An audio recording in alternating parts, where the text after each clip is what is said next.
welcome back to the channel. Today we are going to be working hopefully on the roof of this car.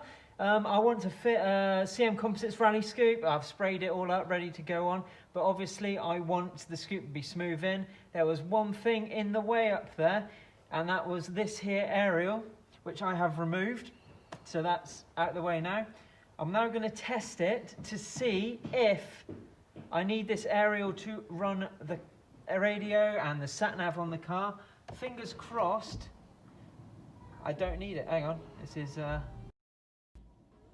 to be trademarked now if ever a single penny off of this video, but okay, right. And passenger door, boots open. Oh yeah, I know all that. This is Radio 1 with no aerial on the roof. I'm no Cinderella, but I like the shoes. So that's good news already.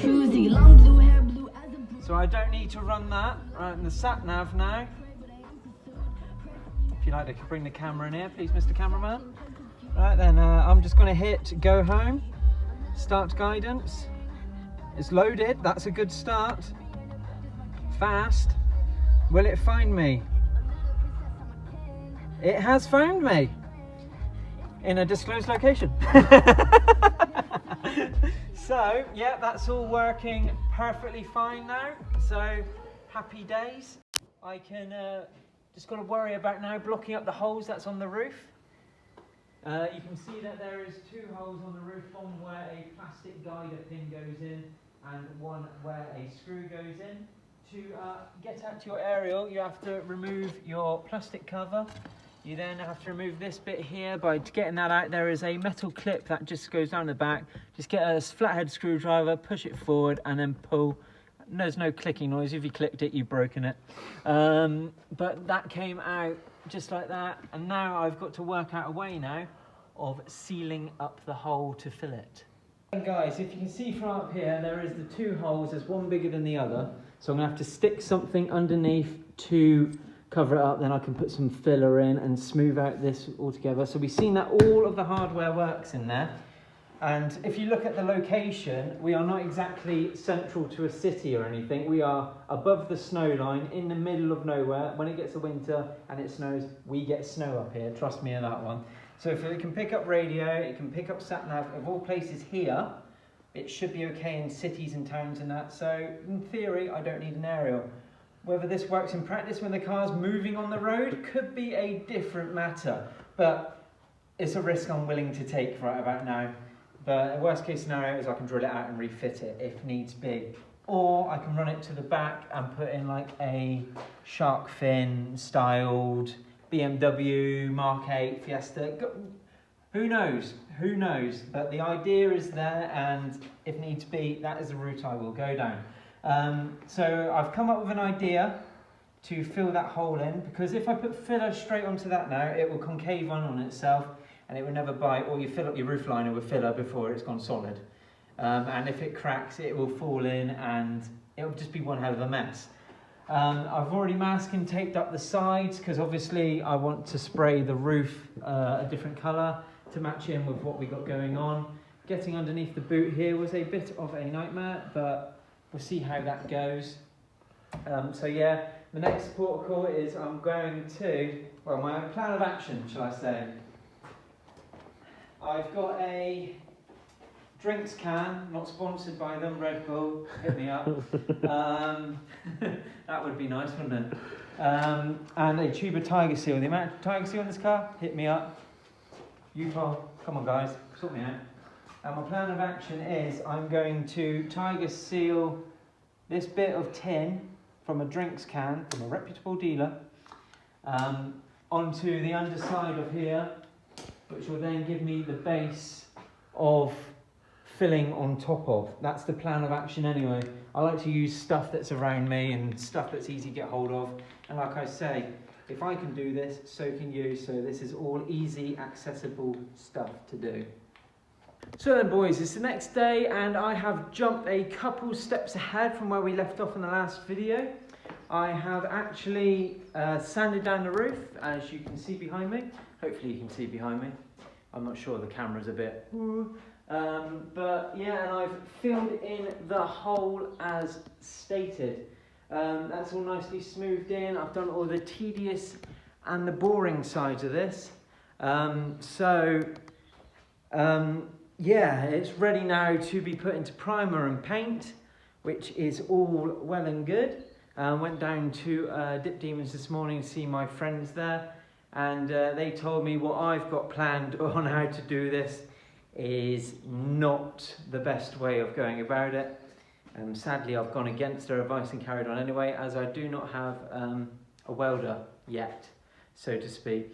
They advise that if you at home are going to go and do this, just once you're taking your aerial off, because obviously my car's on jack stands, I can't do that bit, drive somewhere where they can just like tack weld a little weld in and then go about doing your filling. Otherwise it will potentially concave in say 6 months, a month, a year, don't know. So I might have to go about redoing the roof at a later date, but for now, for what I've got going on, it's going to do. I've just made sure there's plenty of overlap, just like when you smooth out the badge on your front bumper. If you make sure there is plenty of overlap, it's less likely to sink. Of course, I will let you guys know the verdict probably later on down the line in a few other videos in a few months' time on how it does. And you know me, I'll be perfectly honest, this is not a how-to, it's just how I'm going about doing it. But all in all, we are now ready for panel wiping, tack ragging, and next stage will be putting the roof into primer. It's going to be interesting though, trying to do this bit here onto here. I've masked it up best as I possibly can do. Other than that, it's just going to be a case of patience and just do my best and see how it turns out. We all know that my patience isn't the best, but I am trying my hardest. Since I've started this project, I have upgraded my compressor. I've gone from a 50 litre to a 100 litre. I don't know if you've seen that well, but it's a Hyundai V-twin 100 litre compressor. It's brilliant, to be perfectly fair. And I've recently invested in a ventilation system. That's a 12-inch fan on a bit of a ducting, so I can suck the air out of here. I've also removed the old manky fire that was in here, and that's gone off to the scrappy. I've now got a vent. Of course, it gets cold in here in the winter, so I can choose to close it. I just need to fit a gas vent facing down on the other side, and jobs are good for in here. That way it's got a bit of breathing in here in the winter. But the next stage on this one is I'm obviously going to, as I say, panel wipe, tack rag, see if there's any more shiny spots that I need to rub out, and then get it into primer. Once, of course, the roof is done, I can look at getting the roof scoop on and the spoilers back into place. So guys, progress as it stands now is I've got just finished putting the roof into primer. Waiting for it to dry. It's looking a little bit patchy in places at the moment. That's because some of it is wet and some of it is dry, so I'm waiting for that to dry out. When that's all dried out, it's then time to whack it back and get it into colour. I'm not a big fan of the ST200 look. So yeah, it's definitely going to get coloured. But you can see already from where the aerial was, it is gone. Hopefully that lasts. And then, yeah, fingers crossed that is a bodge well done. But you can see that's gonna, if it carries on looking like this, it's gonna be a good finish. Going to be one good finish. I've gone to as many precautions as I can, as you can imagine. Don't really want it getting on the other rest of the paint, so I've sheeted it and triple masked it and God knows what else, but I can see a gap over here, which I will need to address before I go any further. That must have only happened in the last 10 seconds because it wasn't like that a moment ago. So I'm going to go and fix that, and then we're going to crack on with some sanding. Of course, you're not going to see that tedious side of things, But then it's the colour.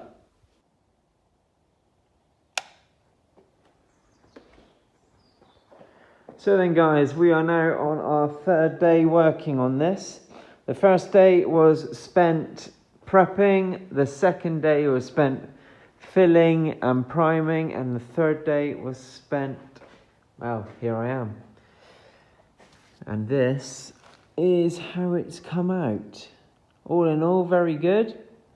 Not too much stuff has settled on the old dirt of the roof overnight, which is good.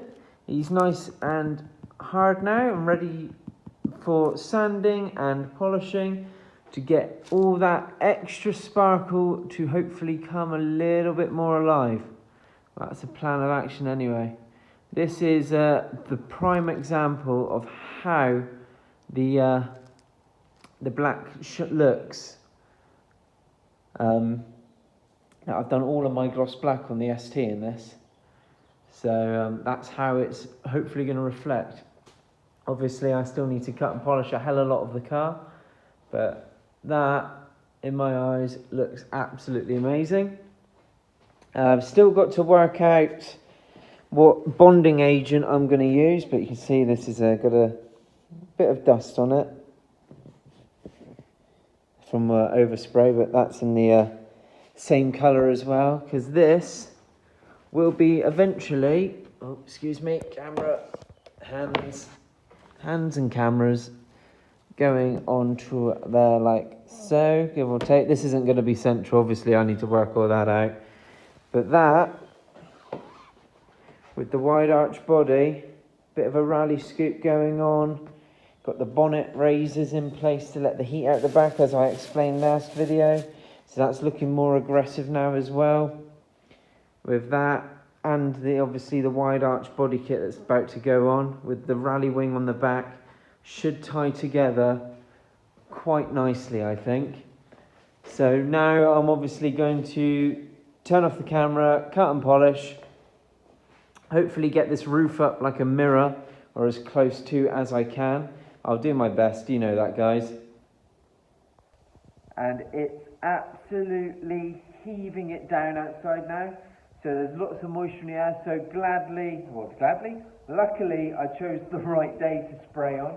There is little or no imperfections in the paint. There's just a few odds and sods dusty bits and a little bit of orange peel to tackle, which isn't the end of the world, as I've kind of already proven to myself that I can get out. So I'm going to call the video an end here guys. Hopefully that's giving you a rough idea now of how the roof is going to look on this build when it's all finished and completed. I just need to work out what sort of bonding agent. I'm leaning towards the 3M 2-pack epoxy at the moment to join the body kits all together onto the car, because I want to try and get it as smooth as I possibly can. But from a distance you can see that looks black, but when the sun hits it I'm sure it's going to be like a nice little glitter ball. Well, that's my hopes anyway. But if not to worry, it will still look smart as a black roof in itself. So I'm rather happy with that. Rather happy indeed. So I'm going to tap up my friends at a local body shop now, probably go down Dip Demons, have a word with them, see what they suggest will be the best way to join this body kit onto the car, because obviously I'm trying to avoid using rivets, and I'm trying to avoid using any sort of screw or hardware, so I want to try and keep it nice and clean. So I'll be tapping up them just to find out what they suggest will be the best way to go forward. Like I say, that's what I think, but I'm a novice. It's always best to get the advice from a professional as and when you can. So thanks for watching guys. Cheers, and I'll catch you all soon.